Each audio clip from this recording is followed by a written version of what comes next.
Hi friends, Namaste and welcome to Dr. Varsha Gaitonde's channel. In this video, we shall discuss about some of the Mendelian genetics and genetic basic principles. So let's begin. The genetics term was given by W. Bateson. Definition of genetics is collective study of heredity and variation. It's a very simple definition. In this, what is heredity? Heredity is the study of transmission of genetic characters from parents to its offspring.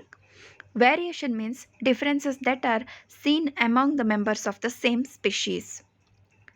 Inheritance, the process by which genetic characters are transferred from parents to their offspring. For the development of genetic characters, the conditions required are gene should be present, gene should be expressed, and for the expression, suitable conditions are required. Condition means environment. Expression means it is its character, gene's character, and presence is gene's presence. So here I am going to show you where exactly the genes are present. If you take one particular chromosome, there will be growing hormones. Many factors will be there like RNA, DNA, and expression of RNA may lead to protein production from protein enzymes, substrate product, and expression of a particular character. When the expression of enzymes takes place by the process of the transcription and translation, then only we may expect some of the exact characters. So gene is exactly located inside a chromosome, or it is present on a chromosomal segment. Coming to the history of researchers in the genetics. The first and foremost scientist is Gregor John Mendel. He is called as father of genetics, and Bateson is called as father of modern genetics. Bateson proposed terms like genetics, allele, homozygous, heterozygous. Next important scientist is Thomas Hunt Morgan. He is called as father of experimental genetics. He performed experiments on Drosophila. He proposed various concepts like linkage, sex linkage, crossing over, criss-cross inheritance. Morgan suggested that genes are linearly arranged on a chromosome. As I have already shown you here, the chromosomal segment, complete chromosome is given here, and on that A, B, C, D, E, F are the genes. Next scientist is Gerard. Gerard is called as father of human genetics and biochemical genetics. He discovered first human metabolic genetic disorder, that is alkaptonuria, which is also called as black urine disease. Let's see some of the other genetical terms. Character. Character means any factor of an organism like stem height, flower color and all. Trait means variable form of a character like tall and dwarf. Tall trait and dwarf trait. This expresses the height character. Next is gene. Gene term was given by Johansen. Mendel used the term element or factor in the place of gene. So later factor was replaced with gene when Johansen coined it in the year 1903. Gene is a segment of DNA that is responsible for appearance of character, segment of DNA that generally synthesizes RNA and protein. Gene is the unit of inheritance. Chemically, gene is nothing but DNA. Here, this statement is very important. All genes are DNA, but all DNAs are not genes. Okay.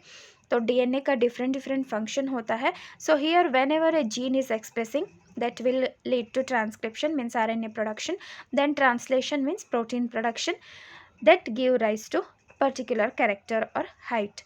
If gene is not expressing, there won't be particular character. Coming to allele gene से भी छोटा चीज होता है. Alternate forms of a gene is called allele. Allele arise due to mutation. Alleles are present at same locus on homologous chromosome. Here you can see the expression of homologous chromosomes is given.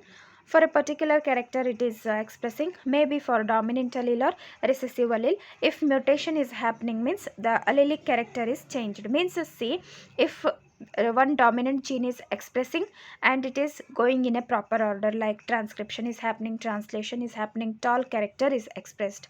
But when mutation is happening at particular allele or locus, what will happen? Here the dominant allele changed to recessive allele. Then what happened? Dwarf character came and that particular character of tall plant is not expressed, means plant became dwarf because of mutation. So यहाँ पे एक question है with respect to correct presentation of अलील. अलील का correct presentation क्या है? तो यहाँ पे देखिए, अलील को हम से जो 2 क्रोमोसोम पे मतलब होमोलॉगस क्रोमोसोम पे शो करते हैं and at 2 particular locations, capital E, small E, ये जो 4th वन है that is the exact expression of allele. Next is unmodified allele, wild allele or original type. Here allele which is present in nature from starting. Generally unmodified allele is dominant allele, means the original character is dominant character. Modified allele is formed by mutation. Generally modified allele is recessive allele. तो यहाँ पे figure में exactly दिखाया है कि modified allele how it works and unmodified allele how it works. In unmodified allele what will happen? RNA then by translation protein is processing. Here normal enzyme is given, then by the substrate and product particular character is expressed. After evolution what will happen? Unmodified allele में यहाँ पे homologous chromosome रहेंगे, लेकिन modified अलील के हिसाब से यहाँ पे रिसेसिव कैरेक्टर आ जाएगा. Okay, so here the conclusion is modified allele and is equal to unmodified allele. Means अगर dominant character and recessive character लेंगे तो both are equal. But there are 2 other circumstances where modified allele is not equal to unmodified allele. Okay, because see in this figure what will happen? 3 cases. RNA which gives normal enzyme which is less efficient, यहाँ पे dominant character ही express रहेगा लेकिन less efficient रहेगा A case में.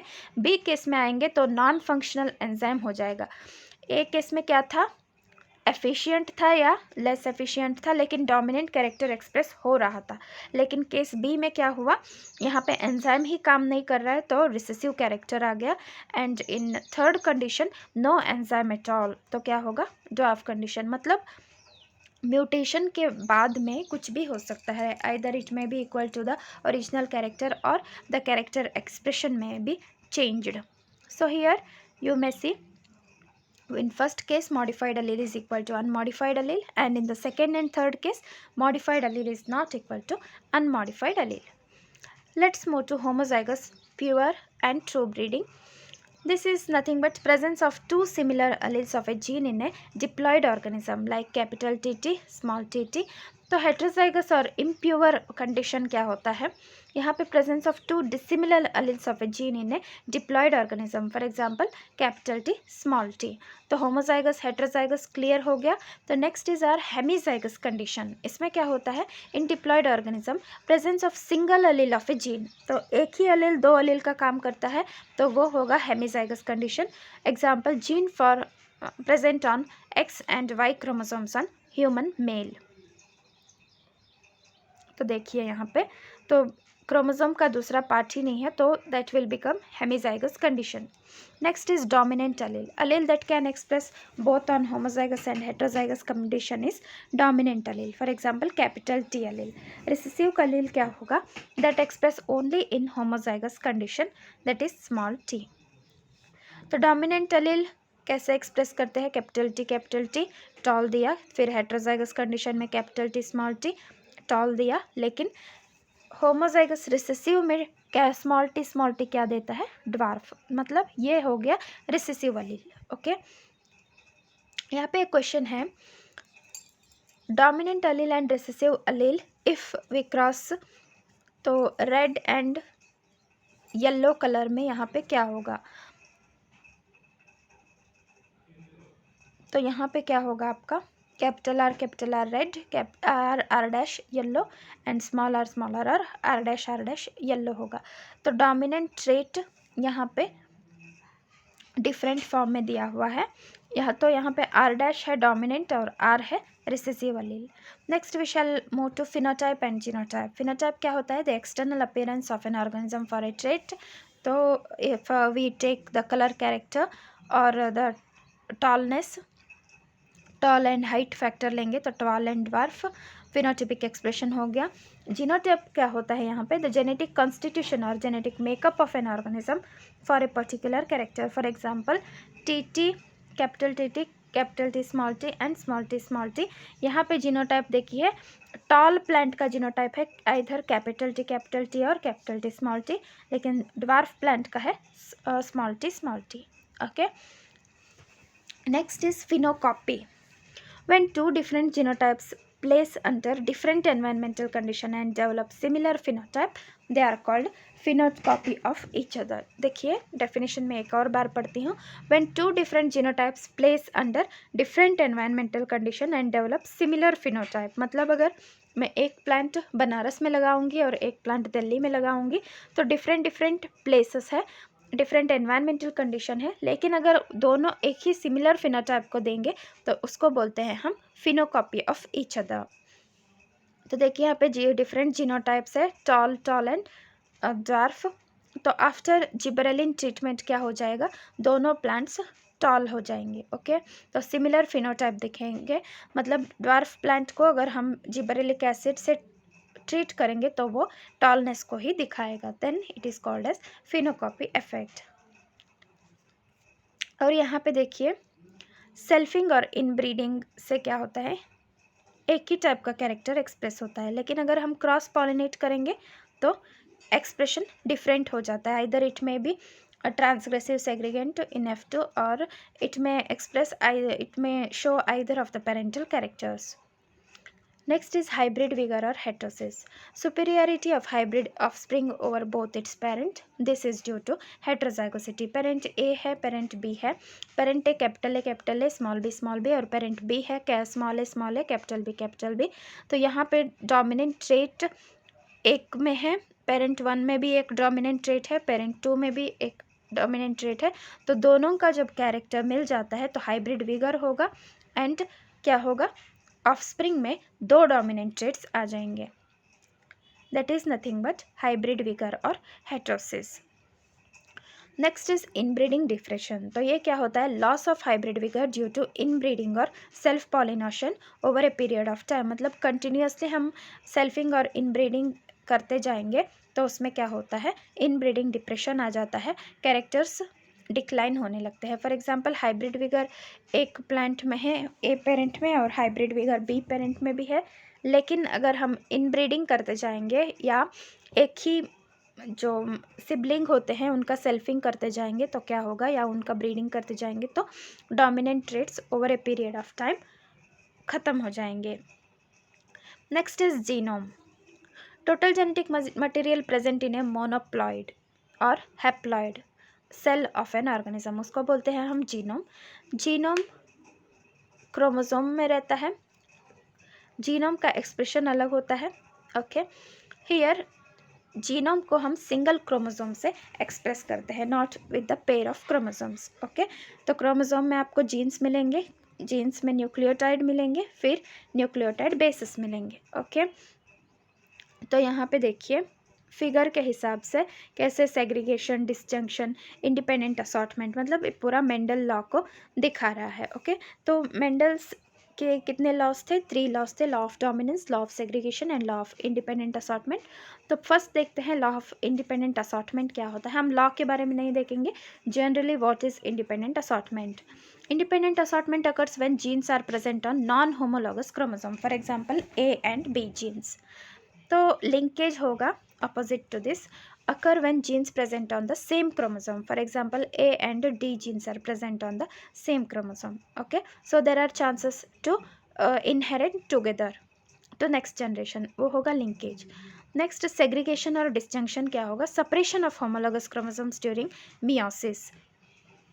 Non disjunction होगा any mistake during separation of chromosomes is called non disjunction. Okay, chromosome का separation होना था लेकिन नहीं हो पाया, दैट इज नॉन डिस्जंक्शन। एक क्वेश्चन है find out segregation, linkage and independent assortment. Okay, this is assignment for you.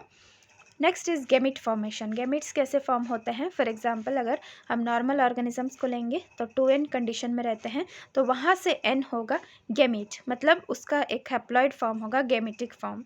तो अगर हम एक टी हेट्रोजाइगस फॉर्म है, मियोसिस के बाद में कैपिटल टी स्मॉल टी में गैमीट्स बन जाएंगे। Likewise gametes are formed after the meiosis. Type of gametes कैसे एक्सप्रेस करते हैं, 2:n, n होगा यहाँ पे number of heterozygous pairs. Method है फोर्क लाइन मेथड, जो इजीएस्ट मेथड है नंबर ऑफ गैमेट्स को आइडेंटिफाई करने में। होमोजाइगस से एक ही टाइप का गैमेट मिलता है और हेट्रोजाइगस से हमें डिफरेंट या 2 गैमेट्स मिल जाएंगे। फॉर एग्जांपल यहाँ पे देखिए कैपिटल ए में यहाँ पे n0 है।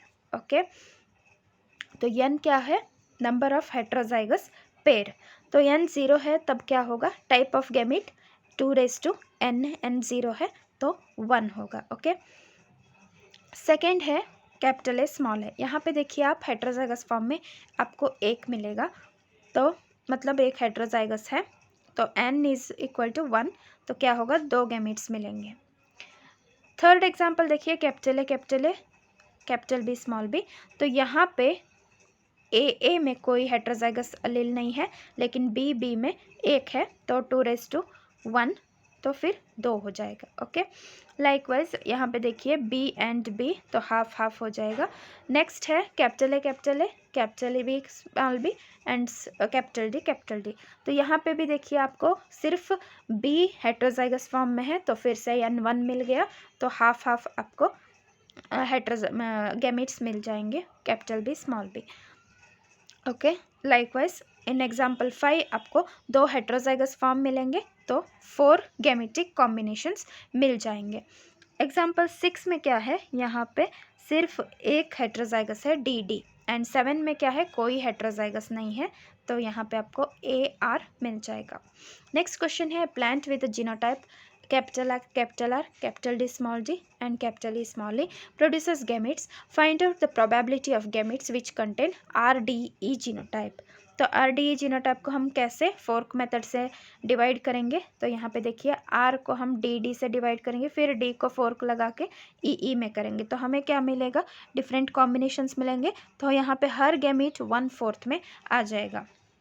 तो ट्रिक क्या है यहाँ पे, होमोजाइगस 1/1, मतलब आपको एक ही होमोजाइगस में एक ही गैमीट मिल जाएगा, और हेट्रोजाइगस में आपको 2 फॉर्म ऑफ गैमीट्स मिल जाएगा। Okay, that is the case. अगर आप और भी सिंपल तरीके से इसको अपनाना चाहते हैं तो देखिए यहाँ पे कैपिटल RR को R मिल गया, फिर कैपिटल D स्मॉल d को कैपिटल D मिल गया, और कैपिटल E स्मॉल e को कैपिटल E मिल गया। तो यहाँ पे क्या है, अगर एक ही फॉर्म होमोजाइगस है तो 1 पूरा होगा, एंड अगर हेट्रोजाइगस है तो हाफ हाफ में रिप्रेजेंट करेंगे, तो हाफ इंटू हाफ यहाँ पे 1/4 हो जाएगा। दैट इज़ द क्या है, gametes which contain RDE genotype. Okay, next question is a plant with genotype capital R, capital T, capital G and capital F produce gametes. Find out the probability of gametes which contain following genotype. तो genotype पहला क्या है, capital R, capital T, small g and F। तो इसको कैसे find out करेंगे, जैसे कि प्रीवियसली मैंने एग्जांपल दिया था, तो हर एक का हमें प्रपोर्शन लेना पड़ेगा। देखिए यहाँ पे capital R small r heterozygous form में है, तो हाफ हो जाएगा, capital T small t half हो जाएगा, कैपिटल G स्मॉल g भी हाफ हो जाएगा, लेकिन कैपिटल F जो है होमोजाइगस कंडीशन में है, तो उसको हम 1 लेंगे, तो इन सब को हम मल्टीप्लाई करेंगे तो 1/8 मिल जाएगा। नेक्स्ट है small r, small t, small g and small f।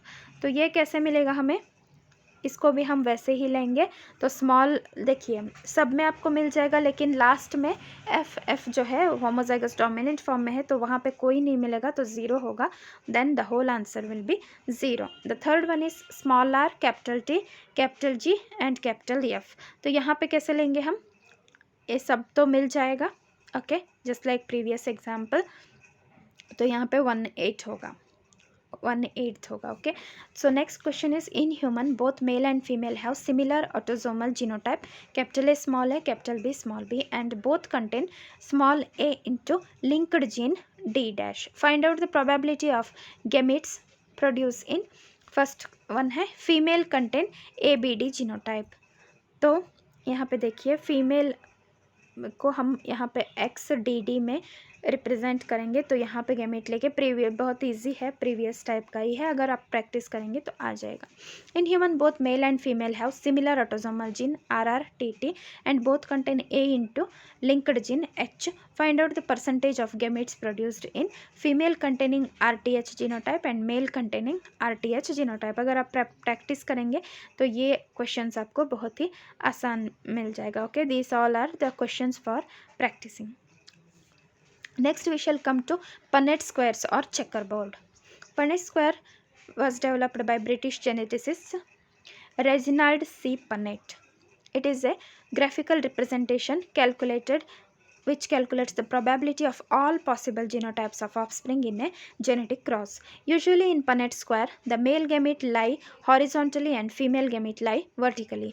तो यहाँ पे देखिए ये है Punnett square, मेंडल ने भी Punnett square यूज़ किया था और ये बहुत ही आसान तरीका है कि क्रॉसेस को आइडेंटिफाई करने का। ओके, तो इसमें देखिए फीमेल को Punnett स्क्वायर में वर्टिकली करते हैं एंड मेल को हॉरिजॉन्टली आप डिनोट करेंगे। जो प्लस है फीमेल होता है एंड मेल साइन तो आप जानते हैं। तो देखिए यहाँ पे कैसे 1/4 हाफ एंड 1/4 एक्सप्रेस किया गया है। Okay, that is the gametic representation. Coming to Mendelism, Gregor John Mendel, born in 1822 and died in 1884. He was born on July 22, 1822 at Silesian village, Hensendorf state in Austria. Mendel worked in Augustinian monastery as monk at Brunn city, Austria. He performed hybridization experiments on garden pea, Pisum sativum, for 7 years from 1856 to 1863. His work started in 1856 and completed in 1863, मतलब 7 years लिया उन्होंने। Work published in 1865. Without recognition of his work, he died in 1884 due to the kidney disease or Bright's disease. After 16 years of Mendel's death in 1900, his postulates were rediscovered by 3 eminent scientists independently. That is Karl Correns from Germany, who worked with maize plants; Hugo de Ries, who is from Holland, worked with Ewing primrose; and Erich von Snermark, who is also from Austria, worked with different flowering plants. तो Hugo de rice के बारे में जानते हैं। He republished Mendel's results in the journal Flora in 1901। ये बहुत ही important है, आपको कहीं नहीं मिलेगा। Next is Carl Correns. He converted 2 postulates of Mendel into 2 laws of heredity, that is law of segregation and law of independent assortment. तो next important part is reasons for unrecognition of Mendel's work. Mendel published his work on inheritance of characters in 1865, but for several reasons it remained unrecognized till 1900. तो किस लिए? Communication was not easy, so his work was not widely published. Mendel explained the factors are stable and discrete unit, which did not blend, which was not accepted by the contemporary biologists. Third है Mendel's approach of using mathematics was totally new at that time. He could not provide any physical proof for the existence of factors and what they are made of. तो वो failure थे। Then reasons for Mendel's success, तो आप तो जानते हैं Mendel जब research किए थे उस टाइम में तो सक्सेसफुल नहीं हुए, but he was successful after 1900 when his laws were rediscovered. Okay, so Mendel studied the inheritance of 1 or 2 characters at a time, unlike his predecessors who had considered many characters at a time. Then selection of gamete garden pea plant, तो pea plants को इन्होंने select किया था। pea plant is an annual plant with short life cycle of 2 to 3 months. Naturally, self pollination occur in pea plant. Cross pollination can be performed in it artificially, so hybridization can be made possible. It has many contrasting traits. Pea plant is easy to cultivate and pea seeds are large. Third character है Mendel quantitatively analyzed the inheritance of qualitative characters, मतलब Mendel ने एक link दिया between the qualitative and quantitative characters. His experiments had a large sampling size, मतलब बहुत सारे plants को लेके एक्सपेरिमेंट किया था तो एक्यूरेट रिजल्ट्स को फाइंड आउट करने में ये सक्षम रहे. Fourth is he maintained the statistical records of all the experiment. तो मेंडल का वर्क क्या था? ही स्टडीड द 7 कैरेक्टर्स और 14 contrasting traits in garden pea. First trait था स्टेम हाइट और लेंथ ऑफ प्लांट। इसमें डोमिनेंट ट्रेट था tall and recessive trait dwarf. मतलब कॉन्ट्रास्टिंग कैरेक्टर ऑलवेज लिया, जैसे कि फ्लावर पोजीशन में axial and terminal, axial dominant फिर टर्मिनल रिसेसिव। फ्लावर कलर आएगा तो वायलेट एंड वाइट लिया, तो वायलेट डोमिनेंट था एंड वाइट रिसेसिव था। पॉड शेप में inflated and constricted, inflated is dominant over constricted. Pod colour green and yellow, yellow is dominant over yellow. Seed colour और cotyledon colour जो yellow dominant था and green recessive. Seed shape round is dominant over wrinkled. तो ये थे 7 characters और 14 contrasting characters. Okay, तो इन्होंने chromosome number 14 जो पी का है उस पर स्टडी किया था एंड इनके सारे कैरेक्टर्स 4 क्रोमोसोम पे लाई होते थे. This is very important that you should remember. Okay, so coming to the assumptions for Mendel's law, if Mendel had studied pod shape and plant height character simultaneously, then he would not have been able to explain independent assortment. He might have discovered linkage. Okay, तो क्या था linkage, और linkage को अगर उनको explain करना था तो pod shape and plant height characters को एक ही बार स्टडी करना था, किया तो उनको लिंकेज मिलता था और इंडिपेंडेंट असॉर्टमेंट शायद नहीं मिलता था. Okay, next is Mendel obtained a wrinkled seed due to absence of starch branching enzyme, that is SBE. Okay, starch branching enzyme is SBE. Round seed, wrinkled seed अगर लेंगे तो राउंड सीड में starch branching enzyme present होता है and wrinkled seed में ये absent होता है. Coming to Mendel's experimental techniques, तो इन्होंने फर्स्ट स्टेप क्या किया, फॉर्मेशन ऑफ ट्रू ब्रीडिंग और होमोजाइगस और pure lines. Mendel selected 14 true breeding varieties of garden pea plant. He developed a true breeding variety of garden pea plant by continuously self pollination and selection. तो pure line develop किए. Step 2 में क्या किया, hybridisation between pure parents.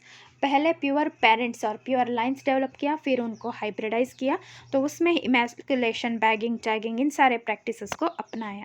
Emasculation क्या होता है, removal of anther from bisexual flower before maturity. It is done to prevent self pollination. Bagging होता है with paper bag so as to prevent undesirable cross pollination. Tagging होता है, emasculated and bagged flowers are tagged by writing date and time at every steps. तो देखिए यहाँ पे उन्होंने कैसे टॉल एंड ड्वार्फ प्लांट्स को लिया, क्रॉसिंग किया, इमेस्कुलेशन किया, डस्टिंग किया, फिर बैगिंग, टैगिंग किया एंड F1 जनरेशन ऑब्टेन किया. तो F1 जनरेशन में ऑल टॉल प्लांट्स मिल गए, मतलब डोमिनेंट कैरेक्टर एक्सप्रेस हो गया. But when he self and gone for F2 generation, तो इनको डिफरेंट रेशियोज मिलने स्टार्ट हो गया, like tall and dwarf plants in the ratio of 3:1. तो यहाँ पे आपको क्या रिमेंबर करना है, in monohybrid cross done to study inheritance of 1 character और 2 contrasting traits at a time. एक ही कैरेक्टर है और 2 contrasting traits at a time अगर आप स्टडी करेंगे तो उसको बोलते हैं मोनोहाइब्रिड क्रॉस. तो for example height of P plant tall होगा या ड्वार्फ होगा, 2 कॉन्ट्रास्टिंग ट्रेट्स, या हाइट है 1 character. Okay, contrasting trait toll and dwarf है 2. मोनोहाइब्रिड क्रॉस में क्या होगा, pure tall and pure dwarf, तो आपको गैमेट्स मिलेंगे. इन F1 जनरेशन आपको ऑल टॉल प्लांट मिलेगा जब गैमेट्स को आप मेट करेंगे. देन इन F2 जनरेशन में F1 को सेल्फ करेंगे तो आपको सेग्रीगेशन यहाँ पे नज़र आएगा. ओके, तो चक्कर बोर्ड में यहाँ पे लगाया है F2 जनरेशन, तो आपको 3:1 ratio phenotypic and 1:2:1 genotypic ratio मिल जाएगा. तो conclusion of F2 generation, phenotypic ratio 3:1, genotypic ratio 1:2:1, type of phenotype 2:n, that is यहाँ पे 2:1 होगा तो 2 मिलेंगे. टाइप ऑफ जीनोटाइप 3:n और 3:1, that is 3. Number of zygotes और offspring 4:n is equal to 4:1, तो 4 मिलेंगे. प्योर टॉल मिलेंगे 1/4, इम्प्योर टॉल मिलेंगे 2/4 और हेट्रोजाइगस. देन प्योर ड्वार्फ मिलेंगे या 1/4 एंड प्योर प्लांट्स मिलेंगे 2/4. ओके, तो जनरेशन अगर आप देखेंगे, homozygosity over the generations differ होगा and heterozygous over the generation different होगा। तो पेरेंटल जनरेशन में होमोजाइगोसिटी 100% रहता है एंड हेट्रोजाइगोसिटी 0%। F1 में क्या होगा, होमोजाइगोसिटी 0% एंड हेट्रोजाइगोसिटी 100%।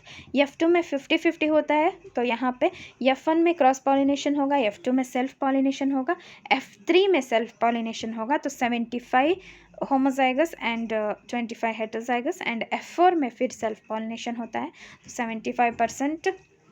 फिर से इसमें 6.25% ऐड होगा, तो 82% करीब आ जाएगा एंड यहाँ पे हेट्रोजाइगस में फिर से 12.5% हो जाएगा। मतलब एवरी नेक्स्ट जनरेशन में 50% हेट्रोजाइगोसिटी घटते जाएगा and 50% homozygosity will be increased. तो यहाँ पे आपको ध्यान रखना है, self pollination increases homozygosity in pure lines and cross pollination increases heterozygosity. तो कंक्लूजन्स ऑफ मोनोहाइब्रिड क्रॉस। तो on the basis of results of monohybrid cross, Mendel proposed three postulates which have been converted into two laws of heredity. One is law of dominance and one is law of segregation. Law of dominance क्या होता है? Postulates of parental factors, paired factors and postulate of dominance. तो postulate 3 क्या है? Postulate of segregation. Okay, that is law of segregation. तो postulate 1 law of dominance क्या होता है? According to Mendel, each character is controlled by unit factor. Factor occur in the form of pairs, that is capital T, capital T, capital T, small t, like that. Postulate 2 में क्या होता है? A dominance condition को देता है. In case of dissimilar unit factors or heterozygosity, one unit factor is able to express itself, it is called dominant unit factor, whereas other unit factor fail to express itself and it is called as recessive unit factor. Okay. Exceptions to law of dominance. तो law of dominance के लिए बहुत सारे exceptions है। For example incomplete dominance and codominance. तो red into white को अगर हम क्रॉस करेंगे तो हमें पिंक मिलेगा, that is incomplete dominance. Codominance में क्या होगा, both the parental character express होंगे F1 में। तो थर्ड पोस्टुलेट क्या है, law of segregation of law of pairing of gametes. When two dissimilar factors are present in an organism, then factors never show any blending or mixing, that is merging of the characters. During gamete formation, both factors separate randomly by this one gamete, recessive only one factor of the two factors, so gametes are always pure. Under normal condition, this law is universally applicable. Rare exception is non-disjunction. Okay. In F2 generation, 3:1 ratio is obtained due to dominance and segregation. In F2, dwarf plant is obtained due to segregation.